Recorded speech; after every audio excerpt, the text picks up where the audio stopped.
હરે કૃષ્ણ.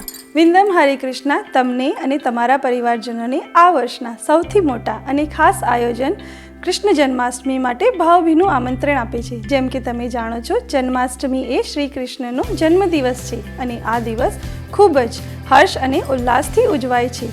આ વર્ષે જન્માષ્ટમી 16 ઓગસ્ટ શનિવારના રોજ પેરબી રેસકોર્સ ખાતે ઉજવાશે. ઉત્સવ સવારે 10 વાગે શરૂ થશે અને મધરાત સુધી ચાલશે, જેમાં શ્રી શ્રી રાધાકૃષ્ણના દર્શન, આરતી અને મનોહર કીર્તન સાથે ભગવાન શ્રી કૃષ્ણનો અભિષેક અને સાંસ્કૃતિક કાર્યક્રમો અને ભગવાન શ્રી કૃષ્ણને અર્પણ કરેલો સ્વાદિષ્ટ પ્રસાદ પીરસવામાં આવશે. તો આવો અને આ પાવન અવસરમાં અમારી સાથે જોડાઓ અને ભગવાન શ્રી કૃષ્ણના જન્મદિવસના અવસરને આનંદપૂર્વક અને ભક્તિપૂર્ણ રીતે ઉજવવામાં અમારી સાથે ભાગ લો. તો તમારા કેલેન્ડરમાં 16 ઓગસ્ટ શનિવારના આ દિવસને નોંધી લો અને જન્માષ્ટમીના આ દિવ્ય અવસરમાં અમારી સાથે ભાગ લેવા માટે તૈયાર થઈ જાઓ. હરે કૃષ્ણ.